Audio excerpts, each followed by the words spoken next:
예, 요즘 이게 감기가 유행입니다. 이게 날씨가 갑자기 추워지셨으니까 우리 감기 조심하시기 바랍니다.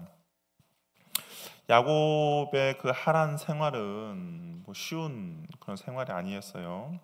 형 에서를 피해서 도망쳐 왔지만 정말 이게 외삼촌 라반의 간교함으로 지금 죽도록 고생만 하고 있습니다. 이제 제대로 된 임금을 받고자 삼촌에게 임금에 대한 협상을 제안을 했죠. 그런데 하나님께 은혜 베풀어 주셔서 많은 재산을 모았지만 이번에 이제 주변에 그 따가운 시선이 그에게 이제 몰렸습니다. 야곱의 처남 또 뭐 처형들이겠죠. 당시 아버지 라반의 재산을 이제 야곱이 빼돌려서 부자가 되었다라는 억지 주장을 하기 시작했습니다. 여기 1절에 보면 아들들이 하는 말을 들었다라고 되어 있는데 이 말이 그냥 단순히 우연히 한 번만 들린 게 아니라 지속해서 반복적으로 그 마음의 부담이 되도록 들려온 상황입니다. 그러니까 그 야곱만 보면 저거 우리 아버지 소유를 빼앗고 훔쳐간 사람. 그러니까 자기 이제 처형과 처남이 그렇게 이야기를 하고 있는 것이죠. 아니나 다를까 삼촌 나반을 보았는데 예전에 자신을 대해주는 그 얼굴빛이 아니었어요. 예전에는 자신이 정말 복덩어리라고 생각을 해서 웃는 얼굴을 잘 대해줬는데 어느 순간 야곱의 그 재산이 많아지고 나니까 요즘은 이제 도둑놈 보듯이 야곱을 이제 보기 시작한 겁니다. 야곱이 재산이 많아지는 것이 마치 라반이 생각할 때 자신의 재산을 이제 도둑질하고 훔쳐가는 것으로 생각을 한 것이죠. 그런 야곱을 예전처럼 대해줄 수가 없는 그런 상황입니다. 야곱은 억울하죠. 6년 전 계약을 할 때 라반은 모든 점과 이제 줄무늬 있는 짐승들을 제거하고 그 야곱에서 3일 길 떨어진 거리를 두고 짐승들을 돌보게 했어요. 그럼에도 불구하고 뭐 아롱진 것과 점 있는 것과 줄무늬 있는 그런 짐승들이 나왔어요. 그러면 이런 결과가 나온 것이 뭐 야곱이 라반 걸 훔쳐 산 것이 아니라 그냥 하나님의 은혜의 결과라고 생각을 해야 하는데 라반과 그의 아들들은 그렇게 생각하지 않았습니다. 또 그 아들들도 한번 보면 어떻습니까? 자신의 어떻게 보면 매형이잖아요. 20년을 자기 아버지 라반에서 고생을 했고 그리고 이 재산들이 자기네 그 누나들이라든지 아니면 조카들에게 준다라고 생각한다면 뭐 이 정도 보상은 뭐 괜찮다라고 생각하는 것은 당연한 거 아니겠습니까? 여러분이 만약에 뭐 그런 관계에 있어서 이런 부자가 되고 그렇다면 아 뭐 그럴 수도 있지 이렇게 하는 거 너무 좋지라고 생각할 텐데 라반도 그렇고 그의 아들들도 그렇게 생각하지 않고 있습니다. 왜 그럴까? 아마 이 집안에 라반을 비롯해서 이 집안에 흐르고 있는 어떤 그런 환경이 그 자녀들도 그렇게 만들지 않았나라는 생각을 하게 되는 것이죠. 라반은 어떻습니까? 탐욕을 쫓는 사람이죠. 그러다 보니 그의 자들들도 탐욕을 쫓는 삶을 살게 됩니다. 뭐 뉴스나 그런 데 보면 초등학교 아이들이 집이 어디에서 사느냐, 부모가 어떤 차를 타고 다니느냐에 따라서 사람들의 등급을 이제 나눈다고 합니다. 아이들을 그렇게 어린 아이들 어떻게 그런 것을 이렇게 평가하고 나눌 수 있겠습니까? 왜 그렇게 평가하고 나눌 수 있을까요, 아이들이? 다른 것이 아니죠. 부모의 대화 속에서 부모의 모습 속에서 배우는 것 아니겠습니까? 따라서 우리가 바른 신앙으로 살아간다면 우리 자녀들도 어떨까요? 바른 신앙인이 됩니다. 그 자녀가 나가서 이 세상 속에서 사람과 바른 관계 속에서 하나님의 통로가 되는 것은 당연할 겁니다. 그래서 부모된 우리가 탐욕과 정욕과 세상의 그런 성공에 따라 사는 모습이 아니라 하나님의 말씀에 붙들려서 말씀을 따라 사는 모습을 보여줄 때 자녀들도 자연스럽게 그런 말씀을 따라 사는 삶을 살게 되는 것이죠. 지금 라반의 그런 탐욕과 욕심과 정욕의 삶이 결국에는 그의 아들들도 그런 삶을 지금 살도록 만들고 있다라는 것입니다. 야곱은 이제 더 이상 이곳에 머물면 안 된다라고 생각을 했어요. 그래서 그때 하나님께서 야곱을 찾아와서 말씀하십니다. 우리 3절 말씀 한번 읽어보도록 하겠습니다. 시작.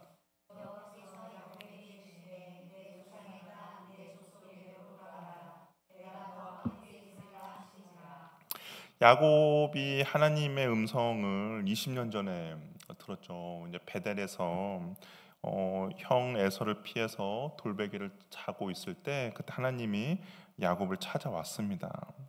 그리고 그냥 20년이 지난 후에 다시 하나님께서 야곱을 찾아왔어요. 그러니까 20년이라는 그 기간 동안 야곱은 하나님의 그 찾아오신 방문을 맞아들인 적이 없습니다. 그럼 20년 동안 하나님은 과연 무엇을 하셨는가? 20년 동안 하나님은 무엇을 하셨습니까? 뭐 야곱에게 전혀 관심이 없었을까요? 아니죠. 우리가 오늘 말씀 쭉 읽어보면 알겠지만 하나님이 다 보고 계셨다라고 이야기합니다. 라반이 야곱에게 어떻게 행했는지도 보고 계셨고 야곱이 어떤 힘든과 어려움을 겪었는지도 다 보고 계셨다라고 이야기하고 있어요. 20년 동안 하나님께서는 그 야곱의 한순간도 빠짐없이 야곱과 함께 하신 것이죠. 이것이 바로 중요한 겁니다. 내 귀에 아무 소리가 안 들릴 수도 있죠. 내 눈에 아무것도 안 보일 수도 있습니다. 그러나 안 들리고 안 보인다 해서 하나님이 내 삶 가운데 무관심한 것은 아니다라는 겁니다. 그분은 나의 일거수일투족을 보고 계시고 내 삶 속에서 당신의 뜻을 여전히 이루어 가신다라는 것이죠. 이것을 깨달을 때 우리가 삶 속에서 어떠한 상황과 환경 속에서도 담대한 그리스도인으로 살아갈 수 있는 것이죠. 보는 것, 듣는 것도 좋지만 그럼에도 들리지 않고 보이지 않아도 하나님 여전히 나의 모든 것을 아시고 살펴보신다라는 겁니다. 여러분이 신앙생활하면서 어떤 이 기적과 이적을 경험하지 못할 수도 있죠. 하나님의 음성이 안 들릴 수도 있고 어떤 환상과 이적들을 보지 못할 수도 있습니다. 그렇다고 해서 하나님에 대한 삶에 무관심한 건 아니에요. 오늘 본 것처럼 야곱의 인생의 20년 동안도 하나님은 한순간도 야곱을 잊은 적이 없으셨다라는 것이죠. 저희는 삶도 마찬가지입니다. 이적과 기적을 경험하는 것 좋지만 그럼에도 그래서 경험하지 않다라고 하더라도 하나님 여전히 나와 함께하고 계십니다. 야곱의 삶을 보면 이스라엘 백성들의 삶의 모습이 약간 오버랩돼요. 그러니까 이 야곱의 이야기를 듣고 있는 지금 현재 출애굽한 이스라엘 백성들 보면 우리들의 삶과 좀 비슷하다라는 생각을 하게 됩니다. 왜냐하면 그의 자손들이 훗날 애굽을 떠나게 되는 것과 약간 비슷하거든요. 아마 야곱이 만약에 그 하란이라는 땅에서 평안하게 살 수 있었다면 고향으로 돌아가고 싶은 마음이 아마 없었을 거예요. 왜 고향으로 돌아가고 싶은 마음이 들었습니까? 그곳의 삶이 힘드니까 고향으로 돌아가고 싶은 마음이 들지 않았습니까? 라반과 그의 아들들의 태도가 적대적으로 변한 것을 보았기에 이곳에 더 이상 머물 수 없다라고 생각을 한 것이죠. 근데 이 출애굽 때도 마찬가지예요. 이 애굽이라는 나라가 얼마나 좋은 땅입니까? 정말 그 모든 것들이 다 풍작이 일어난 땅이에요. 때에 따라서 정말 곡식들이 풍년을 이루는 땅입니다. 너무 살기 좋은 땅이죠. 그런데 어떻습니까? 하나님께서 그들의 삶을 흔들었어요. 바로를 통해서 이스라엘 백성들을 노예로 삼고 학대하고 그리고 그의 자녀들을 죽이게 함으로써 어쩔 수 없이 애굽을 떠날 수밖에 없는 상황을 만들었습니다. 그런데 이 야곱의 사건과 출애굽 사건의 그 모든 이면에는 누가 있습니까? 하나님께서 약속을 이루시기 위해서 그들의 길들을 인도하고 계시는 것이죠. 야곱도 하나님께서 약속의 땅으로 돌아오도록 하나님께서 인도하고 계시는 것이고 출애굽 때도 하나님께서 애굽에서 다시 가나안 땅으로 돌아올 수 있도록 하나님께서 그들의 길을 인도하고 계시고 있다는 겁니다.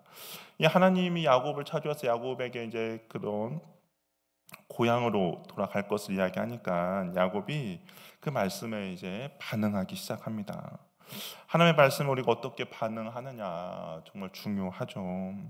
나와 함께 하시겠다라는 그 하나님의 약속의 말씀을 품고 하나님을 신뢰하며 나가는 사람과 하나님께서 약속을 해 주셨지만 여전히 하나님을 신뢰하지 못하고 주저주저 하는 사람과는 분명히 다른 결과가 나오는 것이죠. 믿음은 다른 것이 아닙니다. 우리가 하나님 얼마나 신뢰하며 행동하느냐는 거죠. 그리고 그 하나님을 신뢰하며 행동하는 것은 즉각적인 순종으로 나타나는 겁니다. 하나님께서 아브라함에게 이삭을 바치라고 이야기했습니다. 그 하나님의 말씀을 듣고 아브라함이 어떻겠습니까? 성경을 보니까 아침 일찍 일어나 그쵸 이삭 하나님의 말씀 가운데 순종하며 나가는 것을 보게 됩니다. 아브라함이 그렇게 아침 일찍 일어날 수 있었던 이유는 무엇입니까? 하나님에 대한 온전한 신뢰의 믿음에 대한 반응이죠. 이것이 바로 아브라함을 믿음의 사람으로 만든 그런 모습인 것입니다. 우리도 마찬가지죠. 하나님께서 우리에게 주신 약속의 말씀들이 있습니다. 오늘 말하는 것처럼 3절에도 보면 하나님께서 야곱에게 내가 너와 함께 있으리라 하신 그 말씀 여전히 지금도 저와 여러분의 동일한 말씀 아닙니까? 예수님께서 하늘로 올라가실 때 세상 끝날까지 내가 너희와 항상 함께 있겠다라는 그 약속의 말씀 동일한 말씀 아닙니까? 그렇다면 이 말씀을 온전히 신뢰해서 하나님과 우리의 삶 가운데 동행하며 나와 함께 하신 하나님을 의지하며 나가는 사람과 의심하면서 정말 하나님께서 나와 함께 하실까? 이 어려운 상황과 환경을 주님께서 아실까라고 불평과 불만하는 사람의 삶은 분명히 다름이 있는 것이죠. 따라서 저와 여러분에게는 믿음의 반응들, 하나님의 약속의 말씀을 붙잡고 오늘 믿음으로 반응하는 은혜가 있기를 바랍니다. 그것이 바로 하나님을 향한 믿음인 것이죠. 야곱이 이제 하나님의 말씀에 반응해서 이제 하란을 떠나기로 결정합니다. 근데 야곱은 혼자가 아니에요. 예전에 에서를 피해서 도망갈 때는 정말 야반도주해서 도망갈 수 있는 상황이었는데 지금은 이제 혼자 도망갈 수 있는 상황이 아닙니다. 가족들이 있죠. 그래서 쉽게 결단을 내릴 수 없어요. 그래서 먼저 아내들을 설득을 해야 합니다. 우리 4절 말씀 한번 같이 읽어보도록 할게요. 4절 읽겠습니다. 시작.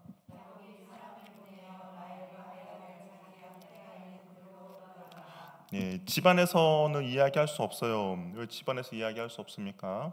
거기는 여러 사람들이 있기 때문에 이 말이 새어 나갑니다. 그래서 이제 사람을 보내서 라헬과 레아를 자신이 그 양치는 곳으로 이제 들로 불러냅니다. 그리고 나서 이야기를 해요. 이 보면 이제 실바와 비라는 부르지를 않았어요. 왜 부를 필요가 없었는가? 이 실바와 비라는 이 라헬과 레아의 여종이었잖아요. 그러니까 주인이 결정하는 대로 이 여종들 아마 따를 것이라고 생각했기 때문에 그냥 라헬과 레아만 불렀습니다.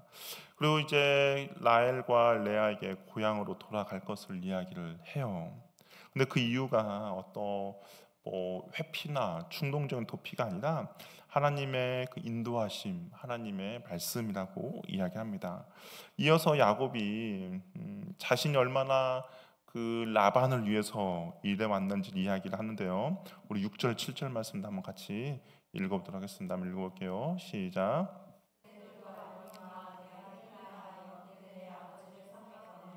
그대들 아버지가 나를 속여 품삯을 10번이나 변경하였느니라. 그러나 하나님이 그를 막으사 나를 해치지 못하게 하셨으며 내가 힘을 다하여 라반을 섬겼다라고 이야기합니다. 그런데 이 라반은 오히려 자기를 속여서 품삯을 10번이나 바꿨다라고 해요. 이 품삯 10번을 바꿨다는 것이 많은 횟수를 나타낼 수도 있고 또 진짜 문자적으로 10번이라고 하면 이 새로 계약을 맺고 나서 6년의 시간이잖아요. 그럼 6년 동안 10번을 바꿨다고 하면 1년에 2번 정도 품삯에 대한 그런 이제 협상을 바꿨다라는 것이죠. 이게 계약이 라반이 자꾸 자기에게 유리한 대로 변경을 했다라는 겁니다. 근데 이 라반이 거기만 그치지 않았어요. 거기만 그치지 않고 어떻게 합니까? 이 야곱의 생명도 노렸다라고 보게 되죠. 7절에 보니까 그가 열 번에 하나님이 그러나 하나님이 그를 나를 막으사 해치지 못하게 하셨다라고 이야기하죠. 그러니까 이 품상만 그런 불합리한 계약만 한 것뿐만 아니라 야곱을 죽이려고까지 했다라는 겁니다. 이 탐욕을 쫓는 사람은 그럴 수도 있죠. 자신의 것을 빼앗아가고 그다음에 자신의 것을 도둑질한다 생각이기 때문에 그 야곱을 죽일 수도 있는 가능한 일이죠. 사람의 목숨보다 물질이 더 소중한 사람이기 때문입니다. 그런데 야곱이 목숨을 붙일 수 있었던 것은 다른 것이 아니에요. 라반의 행동을 하나님이 막아 주셨다라고 이야기합니다. 그리고 하나님께서는 그 라반의 가축을 빼앗아 야곱에게 주셨다라고 이야기를 하고 있습니다. 이 야곱이 이렇게 번성할 수 있었던 것은 어떻습니까? 야곱의 그런 성실함도 있었겠죠. 그러나 그 성실함만으로는 불가능합니다. 그렇죠. 하나님의 도우심이 있어야 되죠. 하나님의 도우심은 그 자녀들에게 베풀어 주시는 하나님의 은혜라는 겁니다. 우리가 세상을 살아가면서 나의 열심과 노력과 수고로만 세상이 잘 이루어지지 않죠. 무엇이 있어야 됩니까? 하나님의 은혜가 있어야 되죠. 하나님의 그 돌보심의 은혜, 때에 따라서 주시는 그 은혜가 있어야만이 우리가 이 세상을 살아가면서 하나님의 그 은혜 안에 잘 머물 수 있습니다. 하나님의 은혜로 잘 살아갈 수가 있습니다. 탐심과 탐욕과 끊임없는 속임수와 생명을 위협하는 세상 속에서도 하나님의 손길이 그의 자녀들을 보호하여 주시고 인도해 주시는 것이죠. 그렇다면 왜 이런 일이 가능할까? 왜 야곱에게 그 야곱의 열심이 있었고 또 하나님의 그 돌보심과 은혜가 있었는가? 이유는 다른 것이 아닙니다. 하나님이 다 보고 계셨다라고 이야기해요. 12절에 이렇게 말하죠. 라반이 야곱에게 한 모든 것을 보았다라고 이야기를 하고 있습니다. 하나님 안 보이고 말씀 안 하신다고 해서 안 계시는 것이 아니었죠. 우리를 보고 계신다라는 겁니다. 저는 이러한 것들이 하나님이 우리를 달아보신다라는 생각이 들어요. 때로는 우리가 아무도 알아주지 않는 자리를 묵묵히 지켜내는 거, 그리고 하나님은 그 중심을 보고 기억하신다라는 겁니다. 마치 야곱이 라반의 집에서 오랜 세월 동안 억울하죠, 힘들죠. 그럼에도 불구하고 그 성실하게 일했던 것을 하나님 잊지 않으셨던 것처럼 우리의 작은 충성도 하나님 앞에는 결코 사라지지 않는다라는 겁니다. 우리가 이해하지 못하는 시간 속에서도 하나님 우리의 걸음을 재고 계시죠. 우리가 붙들고 버텼던 순간들을 낱낱이 기억하고 계십니다. 그러므로 우리 성도들은 유익이 있느냐 없느냐에 따라 사는 사람이 아니라 하나님의 시선 안에서 살아가는 사람들이라는 것이죠. 하나님을 보고 계신다면, 하나님이 기억하고 계신다면 그 어떤 억울함도 헛되지 않고 그 어떤 충성도 땅에 떨어지지 않으며 그 어떤 눈물도 하나님 앞에서 잊혀지지 않는다라는 겁니다. 우리가 이 땅을 살아갈 때도 마찬가지죠. 누군가에게 이해받지 못하고 설명해도 오해받고 정직하게 일해도 손해 보는 것 같을 때가 있습니다. 그러나 그 모든 시간 속에서 하나님 우리를 달아보고 계시는 것이죠.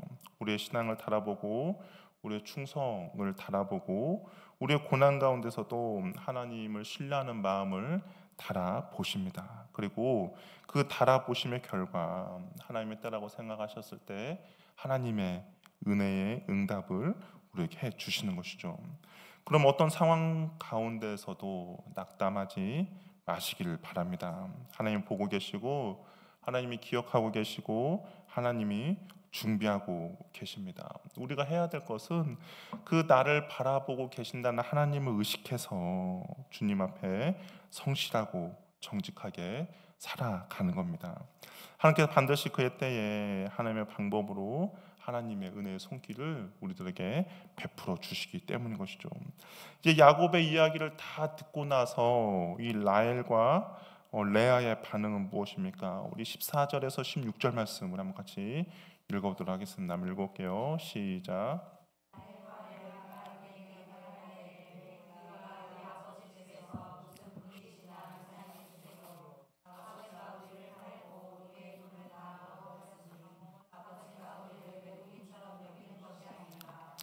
하나님이 우리 아버지께서 취하여 가신 재물은 우리와 우리 자식의 것이니 이제 하나님이 당신에게 이르신 것을 다 준행하라. 이 라헬과 레아가 야곱의 말을 듣고 아버지 라반에 대해서 그 배신감과 그리고 그 불만을 이제 서운함을 이야기를 하고 있습니다. 뭔가 딸을 외국인 취급을 했다라고 이야기해요. 이 당시 외국인이라는 것은 가장 학대당하고 착취당하는 사람이죠.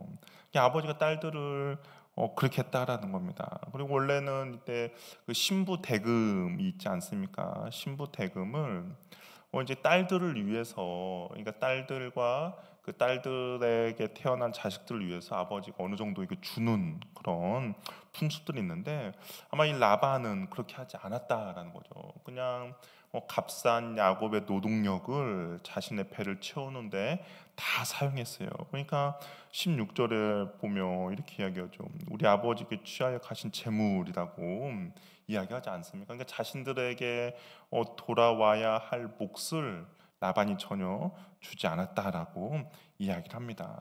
아버지가 딸을 착취하고 억압하고 있음을 말해 주는 것이죠. 그러면서 이들의 최종 결론이 무엇입니까? 이들의 최종 결론은 하나님이 당신에게 이르신 일을 다 준행하라라고 이야기합니다. 야곱이 하란을 떠나기로 결정한 것이 어떤 경제적인 이유도 그다음 개인적인 불만을 넘어서 하나님께서 명령하신 바에 순종하는 신앙적인 결단을 이 아내들이 인정하고 동참하고 있는 것이죠. 하나님의 말씀을 따르기로 결단한 것입니다. 그 전에 이 야곱의 가정은 어떻습니까? 우리 한번 생각해 보세요. 앞에만 봐도 이 야곱의 가정은 어떻습니까? 이 레아와 라헬이 서로 시기해서 못 잡아먹어서 안달이죠. 서로 경쟁심의 구도에서 네가 잘났네, 내가 잘났네. 야곱의 사랑을 받기 위해서 서로 시기하며 그런 사이였습니다. 그런데 어떻습니까? 가정이 하나가 되는 것이 무엇이에요? 하나님의 말씀이 중심이 될 때 이 마음들이 하나로 모아지고 있는 것을 보게 됩니다. 야곱의 가정은 감정이 아니라 하나님의 말씀에 의해 하나가 되어가고 있어요. 하나님의 말씀이 중심이 되었을 때 그 가정 가운데 흩어진 마음들이 하나로 모아줄 수 있다라는 겁니다. 야곱에게 말씀하셨던 그 베델의 하나님의 말씀이 라헬과 레아의 마음을 감동케 했을 때 그들이 아버지에게 받았던 그 인간적인 배신감, 서운함, 그 모든 것들을 내려놓고 오직 하나님의 뜻에 자신들의 삶을 온전히 복종시키는 것을 보게 됩니다. 이 가정에서 가정의 권위도 중요하지만 더 중요한 것은 하나님의 말씀이 그 가정 가운데 온전히 세워지는 겁니다. 하나님의 말씀이 가정을 이끌어갈 때 불확실한 미래와 라반의 우리가 다음 주에 살펴보겠지만 라반의 추격이라는 위험 앞에서도 흔들림 없는 순종으로 이어갈 수 있기 때문인 것이죠. 하나님의 말씀이 가정의 중심에 설 때 비로소 그 가정은 세상의 어떤 풍랑에도 두려워하지 않고 약속의 땅을 향해 담대히 나아가게 된다라는 겁니다. 저 여러분의 가정 가운데도 다른 것이 아니라 하나님의 말씀이 중심이 되는 은혜가 있기를 바랍니다. 세상의 여러 가지 어떤 이야기거리, 세상의 가치관과 세상의 명예와 또한 세상이 추구하고자 하는 세상의 것들이 우리 가정을 이끌어가고 하나로 모아지게 하는 것이 아니라 절대적인 하나님의 말씀이 우리 가정의 중심이 되어서 나누어지고 흩어졌던 마음들이 하나로 모아져서 그 말씀을 따라 나아가는 복된 가정이 되기를 바랍니다. 하나님은 오늘 말씀을 통해서 우리에게 이렇게 말씀하시죠. 라반이 내게 행한 모든 것을 보았다라고 이야기합니다.